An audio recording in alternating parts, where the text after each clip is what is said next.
Welcome back to Chapter 7, How to Change. I cross bridges with joy and with ease. I love how-tos. All the theory in the world is useless unless we know how to apply it and make a change. I have always been a very pragmatic, practical person with a great need to know how to do things. The principles we will be working with at this time are nurturing the willingness to let go, controlling the mind, and learning how forgiveness of self and others releases us. This is going to be a good chapter. I can feel it. So, releasing the need. Sometimes when we try to release a pattern, the whole situation seems to get worse for a while. This is not a bad thing. It is a sign that the situation is beginning to move. Our affirmations are working and we need to keep going. Here's some examples. We are working on increasing prosperity and we lose our wallet. We are working on improving our relationship and we have a fight. We are working on becoming healthy and we catch a cold. We are working on expressing our creative talents and abilities and we get fired. Sometimes the problems move in different directions and we begin to see and understand more. For example, let's assume you are trying to give up smoking and you are saying, I'm willing to release the need for cigarettes. As you continue to do this, you notice your relationships become more uncomfortable. Don't despair, she says. This is a sign of the process working. You might ask yourself a series of questions like, am I willing to give up uncomfortable relationships? Were my cigarettes creating a smokescreen so I wouldn't see how uncomfortable these relationships are? Why am I creating these relationships? You notice the cigarettes are only a symptom and not a cause. Now you are developing insight and understanding that they will set you free. You begin to say, I am willing to release the need for uncomfortable relationships. Then you notice the reason you're so uncomfortable is that other people always seem to be criticizing you. Being aware that we are always creating our experiences, you now begin to say, I am willing to release the need to be criticized. You then think about criticism, and you think that as a child, you received a lot of criticism. That little kid inside of you only feels at home when it is being criticized. Your way of hiding from this had been to create some sort of a smokescreen. Perhaps you see the next step as affirming, I am willing to forgive, ... As you continue to do your affirmations, you may find that cigarettes no longer attract you and the people in your life no longer criticize you. Then you know you have released your need. This usually takes a little while to work out.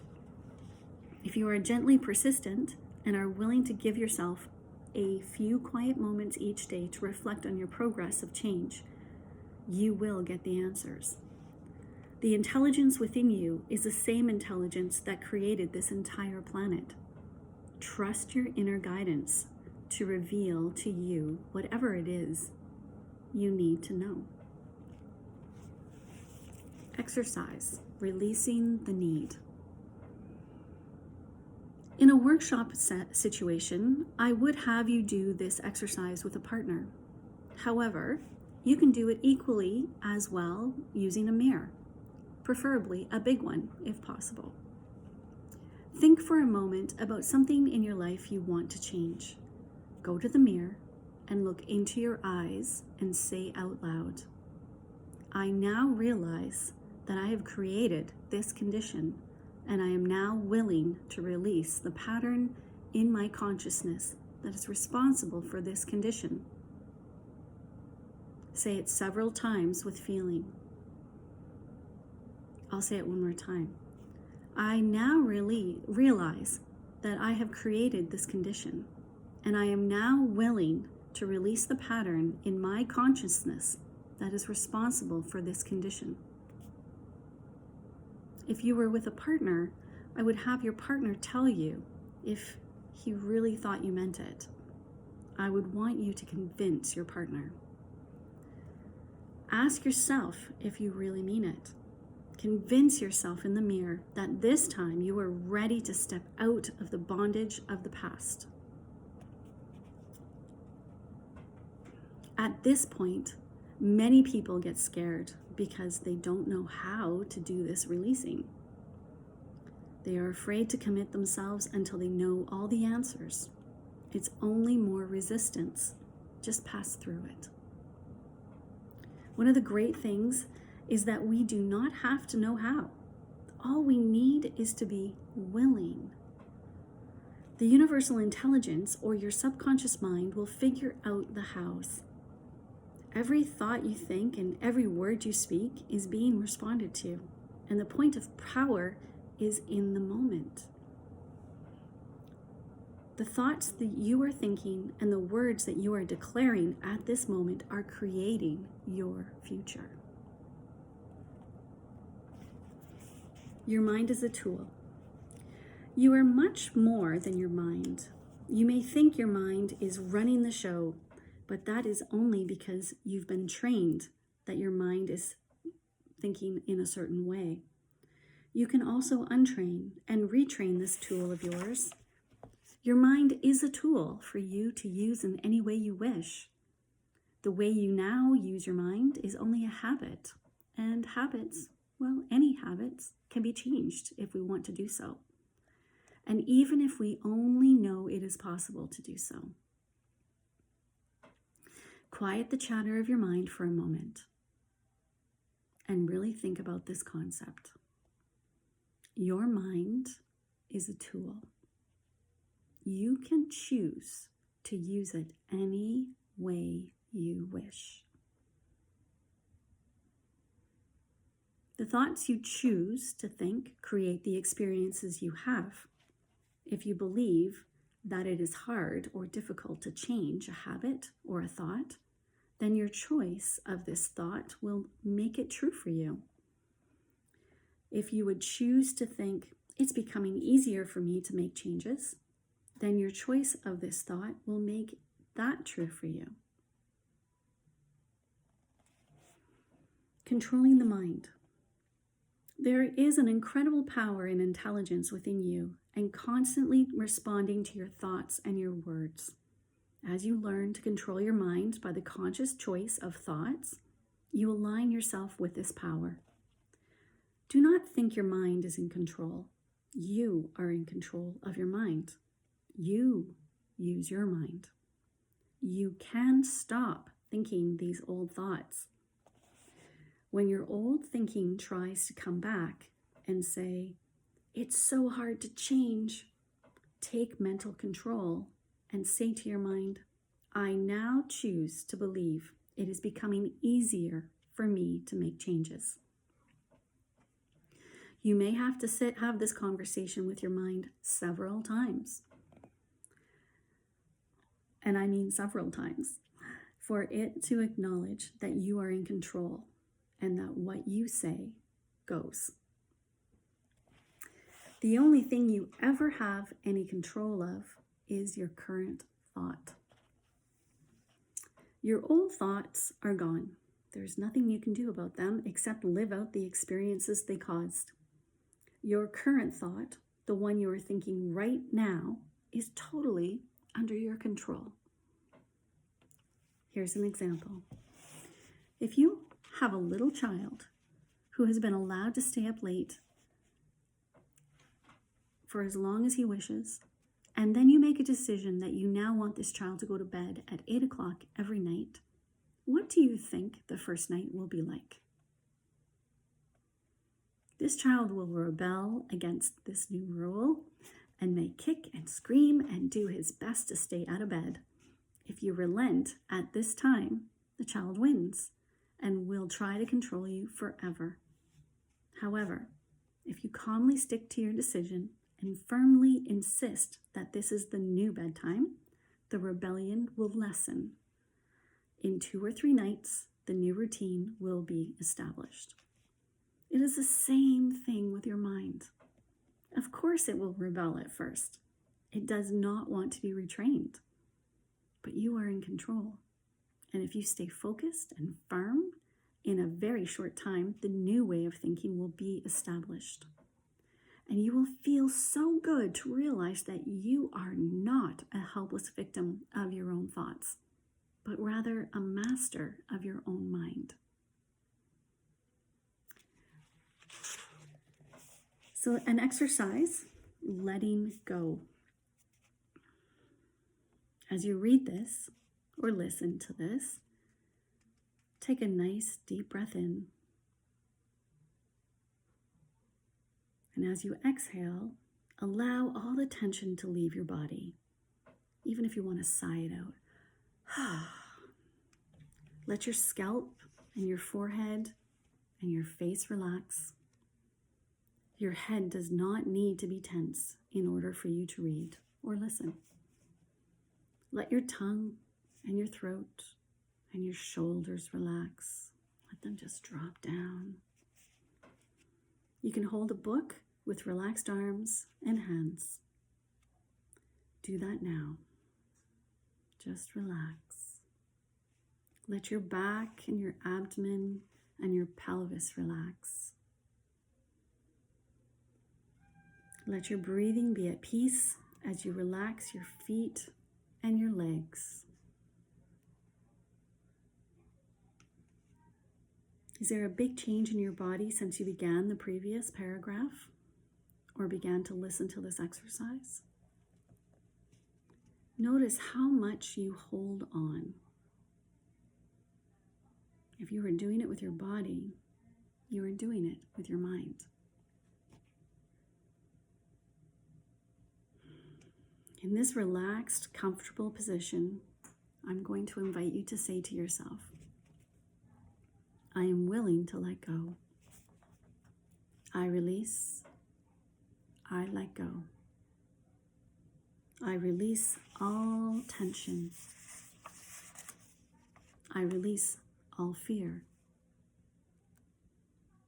I release all anger.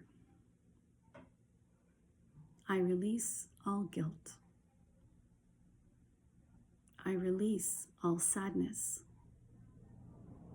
I let go of all old limitations. Deep breath in. I let go and I am at peace. I am at peace with myself. I am at peace with the process of life. I am safe.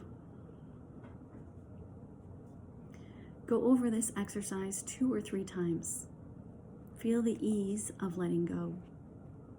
Repeat it whenever you feel thoughts of difficulty coming up. It takes a little practice for the routine to become a part of you. When you put yourself in this peaceful state first, it becomes easy for your affirmations to take hold. You become open and receptive to them, and there is no need to struggle or stress or strain. Just relax and think about appropriate thoughts. And yes, it is easy. Physical releasing. Sometimes we need to experience a physical letting go. Experiences and emotions can get locked in the body. Screaming in the car with all the windows rolled up can be very releasing if we have been stifling our verbal expression. Beating the bed or kicking pillows is a harmless way to release pent-up anger, as is playing tennis or going for a run. A while ago, I had a pain in my shoulder for a day or 2, and I tried to ignore it, but it just wouldn't go away. And finally, I sat down and I asked myself, what's happening here? What am I feeling? I realized it feels like burning, like real burning. That means anger. What are you angry about? I asked myself. I couldn't think of what I was angry about. So I said, well, let's see if I can find out. So I put 2 large pillows on the bed and I began to hit them with a lot of energy. After about 12 hits, I realized exactly what I was angry about. It was so clear. So I beat the pillows even harder and made some noise and released the emotion from my body.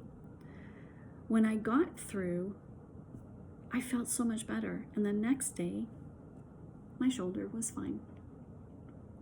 If you haven't tried something like that in your own life, it is such a wonderful way to remove that sympathetic charge that's happened in our body. Letting the past hold you back.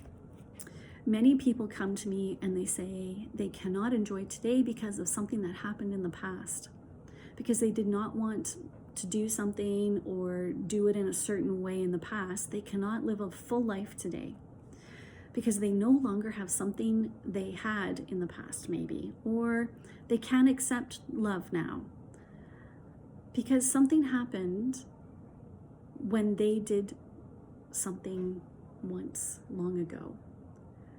They are sure it will happen again because they did something that they are sorry for. They are sure they are bad people forever. Because once someone did something to them, it is now all the other person's fault that their life is rot.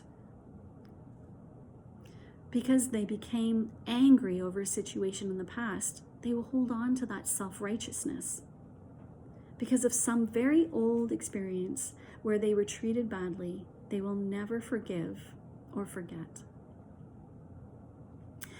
Because I did not get invited to the high school prom, I cannot enjoy life today. Because I did poorly on my first audition, I will be terrified of auditions forever. Because I am no longer married, I cannot live a full life today. Because I was hurt by a remark once, I will never fully trust anyone again. Because I stole something once, I must punish myself forever. Because I was poor as a child, I will never get anywhere. Those are just some examples of how that might show up. What we often refuse to realize is that holding on to the past, no matter what it was or how awful it was, is it's only hurting us. They really don't care.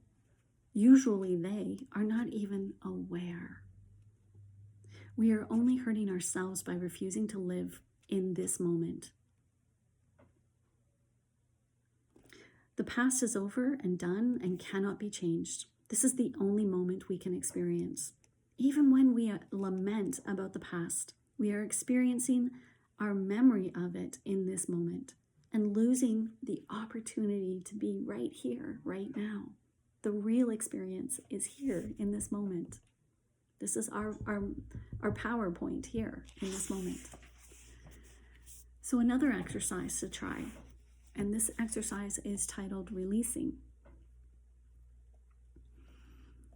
So she begins, let us now clean up the past in our minds. Release the emotional attachment to it. Allow the memories to just be memories. If you think back to what you used to wear in the 3rd grade, usually there is no emotional attachment. It's just a memory. It can be the same for all of the past events in our lives. As we let go, we become free to use all of our mental power to enjoy this moment and to create a great future. So she invites you to list all the things you are willing to let go of. So maybe pull out a piece of paper and just make a list. How willing are you to do this? So as you write each one, maybe just ask yourself that question. How willing am I to do this, to let this go? And just notice your reaction to that. What will you have to do to let these things go? Is there an action you need to take? How willing are you to do so? So if there's something that you need to do to let this go, you know you're willing to do it. You now know what you have to do it. How willing are you to do that? And then notice, what is your resistance level? How much resistance comes up around that? Forgiveness. The next step is forgiveness. Forgiveness of ourselves and of others releases us from the past. The Course in Miracles says over and over that forgiveness is the answer to almost everything. I know that when we are stuck, it usually means there is some forgiving to be done. When we do not flow freely in life, in the present moment, it usually means we are holding on to a past moment. It can be regret, or sadness, or hurt, or fear, or blame, or anger, resentment, and sometimes even the desire for revenge. Each one of these states comes from a space of unforgiveness, a refusal to let go and come into the present moment. Love is always the answer to healing of any sort, and the pathway to love is forgiveness. Forgiveness dissolves resentment. There are several ways in which I approach this. And so she's got 2 examples here, or exercises here. So I'm going to walk you through both of them and see which one you might like better. So the first one is called dissolving resentment. There is an old Emmett Fox exercise for dissolving resentment that always works. He recommends that you sit quietly and close your eyes and allow your mind and your body to relax. And then imagine yourself sitting in a darkened theater, and in front of you is a small stage. On that stage, place the person you resent the most. It could be someone in the past, someone from your present, someone that's alive or no longer with us. And when you see this person clearly, visualize good things happening to this person. Things that would be meaningful to them. See them smiling. See them happy. And just hold this image for a few moments.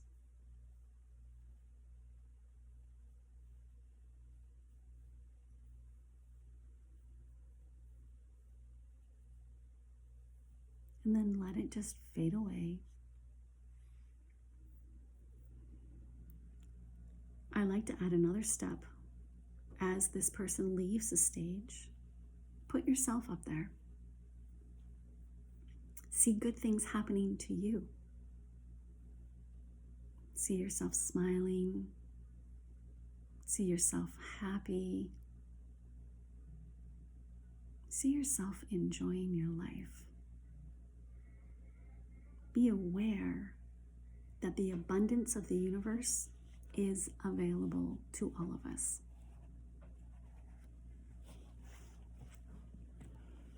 The above exercise dissolves the dark clouds of resentment most of us carry. For some, it will be very difficult to do. Each time you do it, you may get a different person. Do it once a day for a month and notice how much lighter you feel. I think I will probably record that separately, and so if you want to try to come back to that on a regular basis, I'll have something uploaded so that you can do that. The second exercise is called revenge. Those on the spiritual path know the importance of forgiveness. For some of us, there is a step that is necessary before we can totally forgive.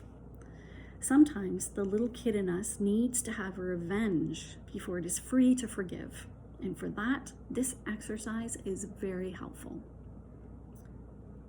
So I'm going to invite you to close your eyes for a moment and just sit quietly and peacefully. Think of the people who are hardest in your life to forgive. Bring them to mind. And remember, you can open your eyes at any time. You are safe here in the present moment. And what would you really like to do to them? What do they need to do to get your forgiveness? Imagine that happening right now. This is just imagining. Go into the details of it. How long do you want them to suffer or to do penance? Again, this is just in our imagination. We are not actually acting this out.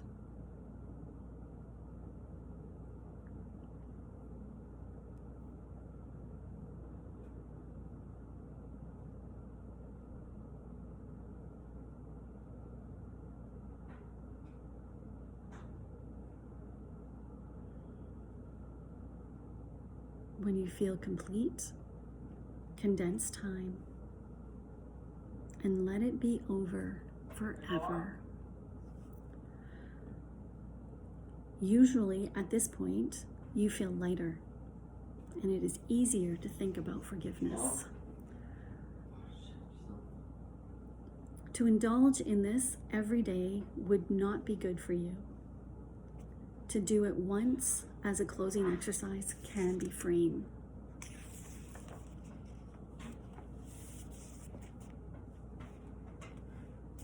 The next exercise she has for us is called forgiveness. Now we are ready to forgive. Do this exercise with a partner if you can, or do it out loud if you are alone. Again, sitting quietly with your eyes closed and say, the person I need to forgive is, and then say their name. And I forgive you for, and then what is it that you need to forgive them for? And do this over and over again. You will have many things to forgive for some folks, and only one or two to forgive others. If you have a partner, let him say to you, or let her say to you, thank you, I set you free now. If you do not, then imagine the person you are forgiving saying it to you. Do this for at least 5 to 10 minutes. Search your heart for the injustices you still carry, and then let them go. When you have cleared as much as you can for now, turn your attention to yourself. Say out loud to yourself, I forgive myself for, and then what is it that you want to forgive yourself for? Do this for another 5 minutes or so.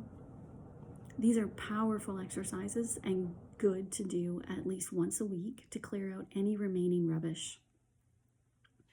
Some experiences are easy to let go of, and some we have to chip away at until suddenly one day they let go and they dissolve. So, as she's saying, sometimes we have to do this over and over and over again. And sometimes it's just one and done. So, giving it a try. The person I need to forgive is, and I forgive you for.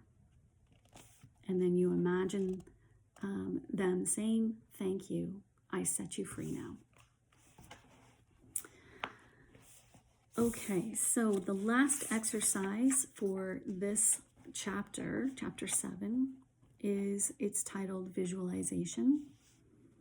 Another good exercise is to have someone read this to you if you can and put it on tape and listen to it. And I'm going to do that for you. So you'll see that as an upload as well.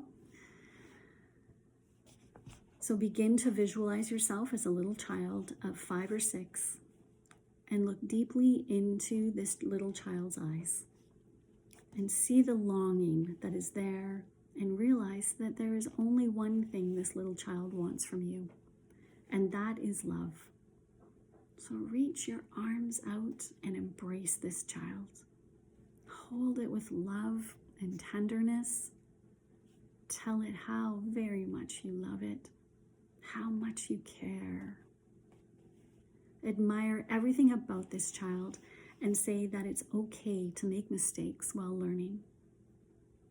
Promise that you will always be there no matter what. And now let this little child get very small until it is just the size that will fit into your heart. Put it there so that you will look down, you will see this little face looking up at you, and you can give it lots of love. Now visualize your mother as a little girl of 4 or 5, frightened and looking for love and not knowing where to find it. Reach out your arms and hold this little girl and let her know how much you love her, how much you care. Let her know she can rely on you to always be there, no matter what. When she quiets down and begins to feel safe, let her get very small, just the size to fit into your heart. And put her there with your own little child. And let them give each other lots of love. Now imagine your father as a little boy of 3 or 4, frightened, crying, and looking for love. See the tears rolling down his face when he doesn't know where to turn. You have become good at comforting frightened little children. So you reach out with your arms and you hold his trembling little body. Comfort him. Speak softly to him. Let him feel how much you love him. Let him feel that you will always be there for him. When his tears are dry and you feel the love and peace in his little body, let him get very small, just the size to fit into your heart. Put him in there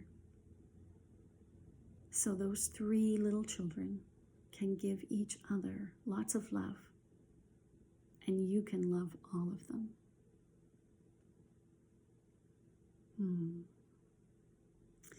There is so much love in your heart that you could heal the entire planet. Did you know that? But just for now, let us use this love to heal you. Feel a warmth beginning to glow in your heart, right in the center of your heart there. A softness, a gentleness. Let this feeling begin to change the way you think and talk about yourself.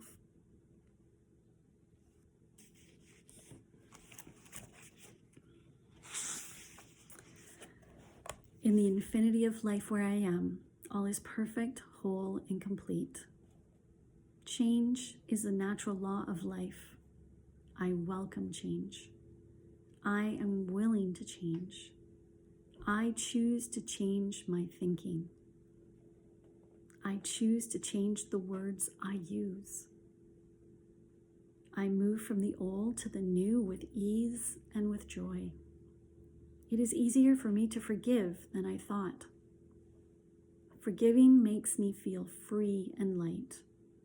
And it is with joy that I learn to love myself more and more. The more resentment I release, the more love I have to express. Changing my thoughts makes me feel good. I am learning to choose to make today a pleasure to experience. All is well in my world. Such a good chapter with lots of exercises. I will put some together and upload them onto the channel so that you have them as standalones and you don't have to go through the whole chapter to actually do them.